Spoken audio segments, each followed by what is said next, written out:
Olá, queridos. Sejam bem-vindos para mais um momento de reflexão da Palavra de Deus, para mais um momento em que nós vamos pensar naquilo que Deus pode falar e que Deus falará aos nossos corações através de Sua Palavra. Sejam todos bem-vindos. Se você ainda não é inscrito no canal, aquele pedido de sempre, eu vou pedir que você se inscreva aqui no nosso canal, que você ative o sininho das notificações para que você seja sempre avisado assim que um conteúdo novo chegar por aqui. E você também tem a opção de se tornar um membro do nosso canal.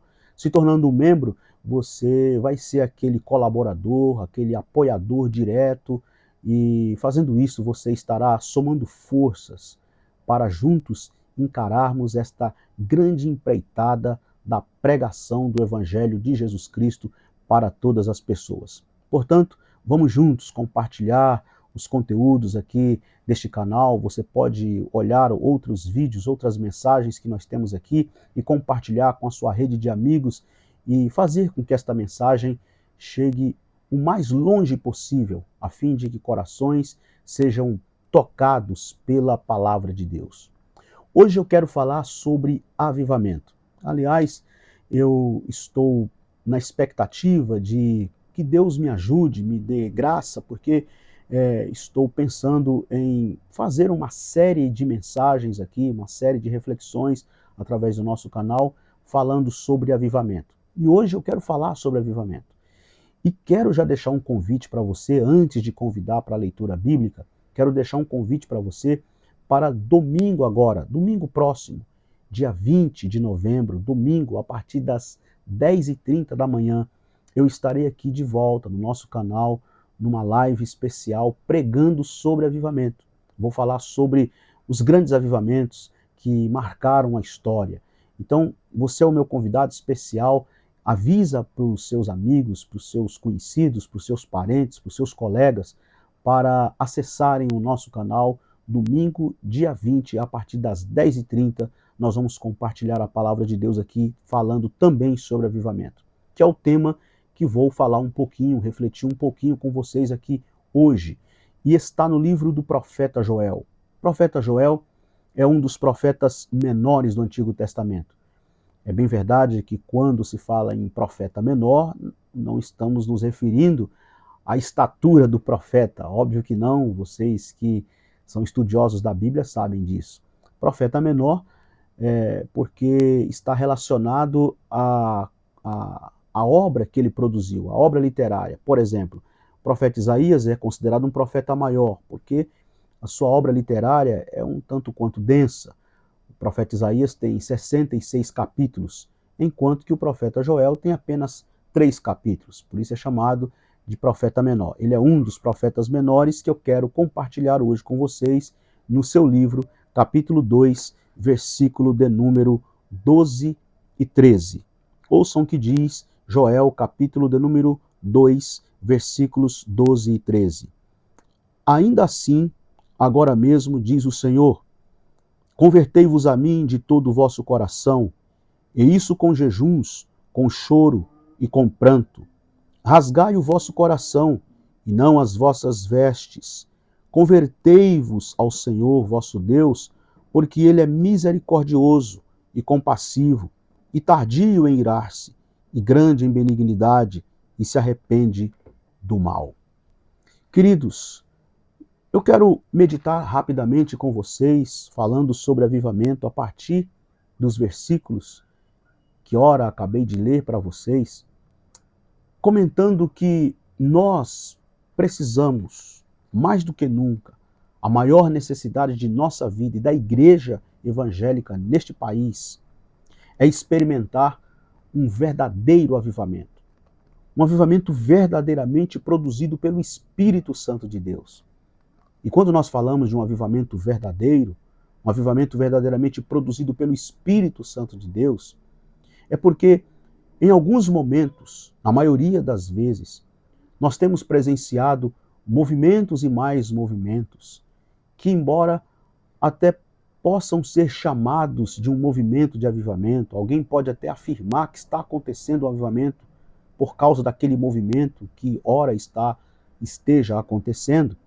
Contudo, quando nós o submetemos ao crivo das Escrituras, quando nós o submetemos ao crivo da palavra de Deus, imediatamente nós percebemos que tal movimento não tem necessariamente a ver com avivamento. Por isso nós fazemos questão de destacar, nós fazemos questão de fazer uma leitura que faça uma distinção entre o que é um verdadeiro avivamento, um avivamento verdadeiramente produzido pelo Espírito Santo de Deus, e o que é um movimento, meramente um movimento, que acontece muitas vezes para arrancar aplausos das multidões, acontece muitas vezes para servir de holofote e projetar algumas personalidades famosas do mundo evangélico, e não tem o objetivo principal de glorificar a Deus, de glorificar o nome de Cristo, de promover o Evangelho, de promover o reino de Deus entre os homens e de provocar de fato e de verdade um avivamento verdadeiro, aquele avivamento que de fato a igreja evangélica brasileira está precisando experimentar. Nós temos vivido um tempo de crise. Talvez as crises que nós estamos enfrentando nos dias atuais sejam crises que jamais se viu antes na história. Talvez sejam crises sem precedentes. Eu posso pontuar aqui que nós estamos enfrentando crises de integridade, por exemplo. Estamos enfrentando crise na família. E olha que curioso, nunca se falou tanto em preservação da família. Nunca se falou tanto em valores de família. Nunca se falou tanto em defender a família como nos dias atuais. E conquanto se fale tanto em defesa da família, conquanto se fale tanto em preservação da família, em defesa dos valores da família, contudo, nós temos visto que a família está em crise. Crise na família, crises nas instituições, crise no governo, crise na nação, e como se não bastasse, a igreja também está em crise. A igreja não está bem. Diferente do que muitos pregam, diferente do que muitos estão afirmando, não, estamos bem, a igreja está bem, está acontecendo um grande avivamento, o Brasil está vivendo um grande avivamento, a igreja está mobilizada, está acontecendo isso e aquilo outro, está acontecendo o movimento A, o movimento B, as famosas marchas para Jesus, os grandes movimentos, orações em público, com viés político partidário, e as pessoas acham que isso é avivamento e que a igreja está bem. Mas eu ouso dizer a vocês, não, a igreja não está bem. Toda essa efervescência e todo esse movimento evangélico que acontece no Brasil hoje não é sinal de um verdadeiro avivamento. Não sinaliza um verdadeiro avivamento. Há tempos, há anos, eu venho fazendo esta mesma afirmação. Eu venho pregando esta mesma mensagem, que nós estamos precisando experimentar um verdadeiro avivamento, e o que anda acontecendo em larga escala no nosso país, no cenário da igreja evangélica brasileira, não representa e não sinaliza um legítimo, um pleno, um real, um verdadeiro avivamento. Então, diante deste quadro em que nós estamos vivenciando hoje, diante desse cenário que nós estamos presenciando, o que nós poderíamos fazer? Qual deveria ser a nossa atitude? Qual deve ser a nossa postura? Tem um salmo, quando o salmista diz, quando todos os fundamentos estão ruindo, quando os paradigmas estão sendo quebrados, quando os fundamentos estão se dissolvendo, o que pode fazer o justo? E é esta pergunta que eu quero usar aqui nesta tão singela reflexão. E afirmar para vocês que nesse tempo de crise, nós precisamos buscar a Deus por um avivamento genuíno. Nesse tempo caótico em que atravessa a nossa nação, e não só o Brasil, mas o mundo inteiro, as tensões das nações, esse clima de guerra, esse clima horroroso, esse clima hostil, de ódio, de ganância, de poder, de tanta coisa que está tornando cada vez mais insustentável os relacionamentos humanos. Nós, como Igreja de Jesus Cristo, precisamos nos levantar neste tempo, como levantou-se o profeta Abacuque e orou: ó Senhor, aviva a tua obra no meio dos anos. No meio dos anos, a notifica. Na ira, lembra-te da misericórdia. Precisamos, neste tempo de crise, buscar a Deus por um verdadeiro avivamento. E por que eu insisto que nós precisamos buscar a Deus por um avivamento verdadeiro, por um avivamento genuíno? Porque este tema avivamento é um dos temas mais mal compreendidos nos dias atuais. Se fala muito em avivamento no Brasil, mas historicamente falando, nós ainda não entendemos o que é um avivamento. Não sabemos ainda, historicamente falando, o que é um avivamento. Porque vejam bem, avivamento não é obra da igreja. Avivamento é obra de Deus. Avivamento não é agendado pela igreja. Não é a igreja A, B ou C que tem o monopólio do avivamento, que tem o monopólio do Espírito Santo, e então ela marca, ela agenda um avivamento. Não. Avivamento é da economia exclusiva do Espírito Santo de Deus, e somente o Espírito Santo de Deus é quem pode trazer um verdadeiro, um real, um pleno, um genuíno avivamento. Avivamento não é explosão de dons espirituais. Avivamento não é um estilo litúrgico. Avivamento não é a presença dessa ou daquela personalidade famosa do mundo evangélico. Avivamento não é culto show. Avivamento não é culto solene, como alguns dizem, como alguns afirmam. Um culto solene dentro dos padrões litúrgicos da adoração.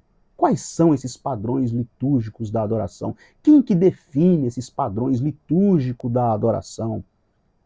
Então, precisamos compreender isto, que avivamento é obra exclusiva de Deus na vida do seu povo, transformando o seu povo, convertendo o seu povo, levando o seu próprio povo ao arrependimento. E como dizia o velho pregador Billy Graham, avivamento é subir ao Calvário em pranto, em choro, em quebrantamento e em total rendição aos pés da cruz.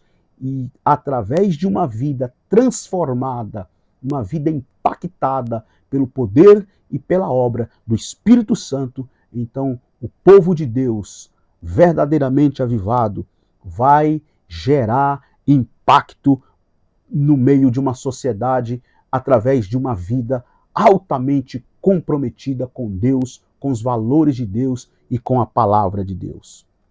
Queridos, nós somos reféns da violência. Precisamos prestar muito bem atenção que nós estamos vivendo em um país onde a corrupção se vai campeando nas altas rodas do governo. As nossas cidades viraram campos de batalhas, de sangue, derramamento de sangue, brigas, violências, ódio, preconceito, racismo, cada vez mais se acirrando no seio da nossa sociedade. E como se não bastasse, a igreja também está em crise, porque vejam bem, a igreja está sendo mais conhecida hoje no Brasil pelos seus escândalos. Isso é triste e eu falo com muita dor no meu coração. A igreja está sendo mais conhecida no Brasil hoje por causa dos seus escândalos do que pela sua piedade. Se pergunta sobre a igreja hoje no Brasil, a igreja evangélica brasileira está mais conhecida por causa dos seus escândalos do que por causa da piedade.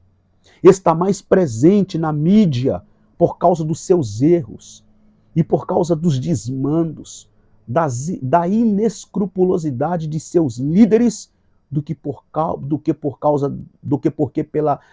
pela obediência à palavra de Deus e à pregação do Evangelho. Então, queridos, para que haja avivamento verdadeiro, é necessário convocar a igreja a um arrependimento. Avivamento é arrepender, que é uma palavra muito ligada à palavra converter, que é mudar de rota, é mudar de direção, é tomar uma atitude de mudança radical, arrepender, converter. Para que haja avivamento, é necessário convocar a igreja a um arrependimento, a uma conversão radical, a um acerto da sua vida com Deus. E em primeiro lugar, eu quero pontuar para vocês aqui que esta volta para Deus precisa ser uma volta para uma relação pessoal. Porque no texto de Joel, capítulo 2, conforme eu li para vocês, no versículo de número 12, Deus, por intermédio do seu profeta, diz: convertei-vos a mim. Olha o grande chamado de Deus através do seu profeta. Convertei-vos a mim. Portanto, esta volta precisa ser uma volta para uma relação pessoal. Deus nos convida a uma conversão a Ele. Deus quer que nos convertemos a Ele, nos convertemos à sua vontade. Lamentavelmente, muitos crentes, muitos evangélicos têm confundido converter-se a Deus com converter-se à tradição, com converter-se a dogmas, com converter-se à cartilha doutrinária da sua denominação.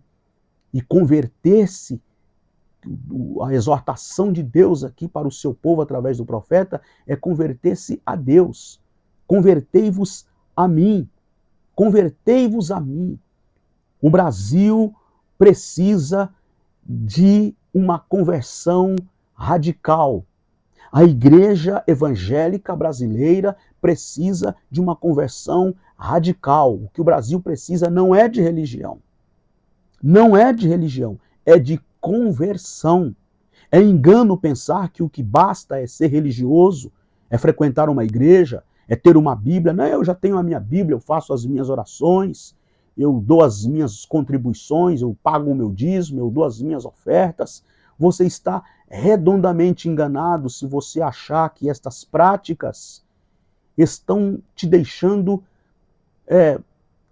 quitado diante de Deus. Você está quitado com Deus porque você assumiu este compromisso de um religioso, apenas um religioso, zeloso em cumprir com regras e com rituais. Mas não basta. Não é ser religioso, não é frequentar a igreja, não é ter uma Bíblia, não é fazer orações. Prestem bem atenção, porque à medida que a religiosidade cresce, à medida que a religiosidade aumenta, mais a nação piora. Quer dizer, que religiosidade é essa? Nós precisamos fazer uma releitura dessa nossa religiosidade, dessa nossa espiritualidade. Porque que religiosidade é essa? Que espiritualidade é essa que nós estamos expressando? Que quanto mais aumenta essa religiosidade, mais a nação adoece, mais a nação piora. À medida que as pessoas se tornam cada vez mais místicas, mais supersticiosas, mais religiosas, as famílias vão se deteriorando com maior velocidade, as instituições vão se corrompendo. Será que não passou da hora de nós fazermos uma revisão da nossa caminhada com Deus? De nós fazermos uma revisão e olharmos um pouco se de fato nós estamos acompanhando Deus, se de fato nós estamos seguindo as pisadas da vontade de Deus para nós, enquanto igreja, das pisadas de Cristo Jesus, o Nazareno? Será que nós não perdemos Jesus de vista?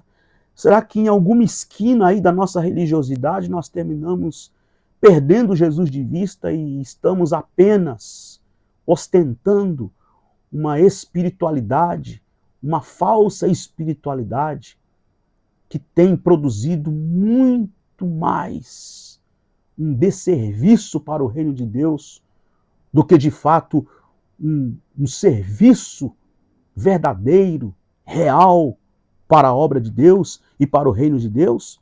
O que estamos precisando, queridos irmãos e irmãs, é de uma volta para Deus, é de um acerto de vida com Deus, é de uma correção de rota da nossa jornada espiritual. O Brasil precisa experimentar o impacto do Evangelho,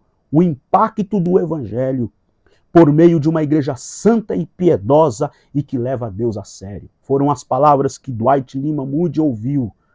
Dwight Lyman Moody, que era um sapateiro, semi-analfabeto, mas ele ouviu alguém dizer, olha, o mundo ainda não conheceu um homem, o que Deus é capaz de fazer por um homem e através de um homem que se entrega a ele sem reservas.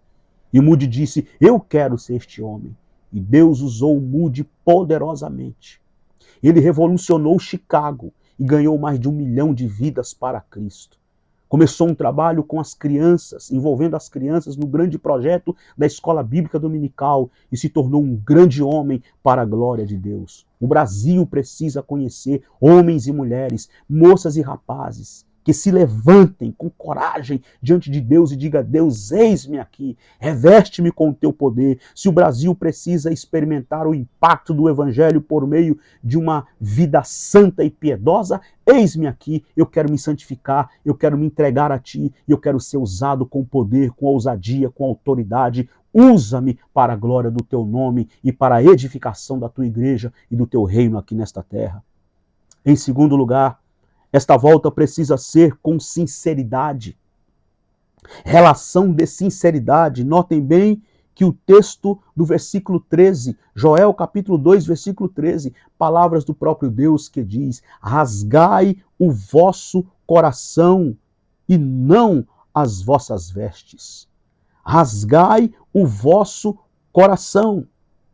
Queridos, nós estamos vivendo um momento muito dramático e traumático na história da igreja evangélica brasileira. Eu sempre uso a expressão igreja evangélica brasileira, mas eu poderia falar a nível mundial, a igreja evangélica no mundo inteiro.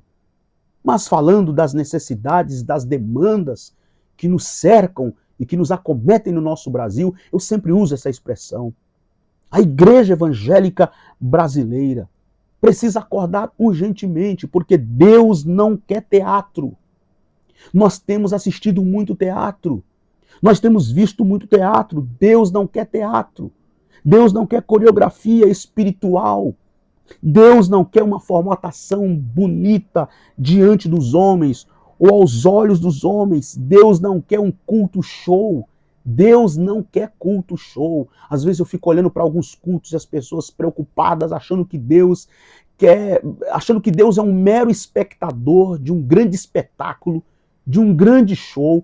E aí você tem uma verdadeira espetacularização da fé, onde as pessoas acham e imaginam que Deus está sentado na arquibancada como um grande espectador, querendo assistir o grande espetáculo, o grande show da fé que ele vai demonstrar. Deus não quer culto show. Deus não aceita maquiagem. Deus não quer uma coisa maquiada. Deus não quer performance. Sabe performance? Desenvolvimento, desenvoltura diante dos homens, aos olhos dos homens, ou para satisfazer os homens, ou para agradar a plateia. Não, Deus não quer desempenho diante dos homens. O que é que Deus quer? Deus quer um coração quebrantado. Deus quer um coração sinceramente arrependido. Deus quer um coração que de verdade se rende aos pés do Salvador. É isto que Deus está procurando. Nós estamos vendo uma igreja preocupada em arrancar o aplauso dos homens, mas não tem a aprovação dos céus. Tem desempenho na terra, mas não tem a aprovação de Deus. Nós estamos vendo uma igreja que, infelizmente, exibe uma falsa espiritualidade diante dos homens, mas não tem o aval do Espírito Santo de Deus. É a igreja de Sardes, lá no Apocalipse. Vocês se lembram? Lá no Apocalipse, a exortação de Deus àquela igreja foi: tem nome de que vives, mas está morta. Queridos, isto é grave. Deus não se impressiona como se impressionam os homens. Deus não fica impressionado com multidões, com quantidade de gente em busca litúrgica, efervescente, multidões, gente famosa, aplausos, holofote, confete, estrelismo, nada disso empolga Deus. Deus quer coração rasgado. E na situação de Israel, Israel estava exatamente assim. Israel achava que rasgando as vestes, colocando a boca no chão, a boca no pó, colocando, se vestindo de sacos e colocando cinza na cabeça, estava resolvido diante de Deus. Aí Deus perdoava Israel, sarava a terra, mandava chuva, a terra produzia, o gado engordava, Israel tornava a pecar, tornava-se desviar diante de Deus. Deus usava os profetas, eles não ouviam a voz do profeta, Israel se dava ao seu pecado. Aí Deus cerrava os céus, o castigo vinha de novo. Viam as nações opressoras, oprimiam Israel. Israel de novo se vestia de saco, rasgava suas vestes, colocava cinza na cabeça e proclamava um jejum. E os animais tinham que jejuar, e as crianças, e todo mundo tinha que jejuar. Aí Deus perdoava Israel, mandava chuva de novo e produzia a terra. Israel ficava bem, tornava a pecar. E Deus diz, olha, eu estou saturado desta coreografia de vocês. Eu estou saturado desse teatro de vocês. Eu estou enojado dessa situação de vocês. Rasgai o vosso coração, diz Deus ao seu povo. Rasgai o vosso coração e não as vossas vestes. Convertei-vos ao Senhor vosso Deus, porque Ele é misericordioso e compassivo, e tardio em irar-se, e grande em benignidade, e se arrepende do mal. Deus não fica impressionado com o nosso estilo, com a nossa performance. Deus quer coração rasgado, e que nós possamos rasgar o nosso coração diante de Deus, e dizer, Deus, eis aqui o meu coração rasgado. Eis aqui o meu coração entregue a Ti sem reservas. Entra na minha vida e me converte a Ti de verdade. Mas em terceiro lugar, esta volta precisa ser com diligência. Com diligência. Porque ele fala de jejum no versículo 12. O Senhor diz assim, convertei-vos a mim de todo o vosso coração, e isso com jejuns. Voltar-se para Deus com profunda sinceridade. É ter fome de Deus. Jejuar é dizer, Deus, eu tenho fome de Ti. Deus, eu tenho mais desejo por Ti do que tenho pelo meu celular. Eu tenho mais necessidade e desejo de Ti do que tenho pelas minhas redes sociais. Eu tenho mais fome e desejo de Ti do que tenho pelo alimento diário que como para o meu sustento. E eu estou em jejum diante de Ti. Voltar-se para Deus com profunda sinceridade. Fome de Deus. Com jejum, nós estamos buscando mais os recursos de Deus do que os nossos próprios recursos. Porque de nada adianta estratégias e métodos de como crescer igreja. De nada adianta as teorias dos coaches da fé. De nada adianta o meu conhecimento teológico. De nada adianta a minha habilidade, a minha boa oratória e a minha boa habilidade de falar em público. De nada adianta cantar bonito. De nada adianta congregar em uma mega igreja. De nada adianta ter uma mega catedral. De nada adianta estarmos presentes na política. De nada adianta termos influência política, influência entre os homens. Se a nossa alma e o nosso coração está vazio de Deus, está distante de Deus. Se somos gananciosos, a ganância enche os nossos olhos e nós falamos com as nossas próprias atitudes que Deus está sempre relegado a terceiro plano. Deus não me importa, eu não tenho fome, não tenho desejo, não tenho interesse nenhum de Deus. Deus quer dar avivamento, mas a igreja precisa dizer, Deus, eu tenho fome de Ti. Renova os nossos dias como dantes, como bem escreveu Jeremias no livro das Lamentações de Jeremias. Renova os nossos dias como dantes. Torna-te para nós. Temos fome de Ti, temos desejo de Ti, temos sede de Ti.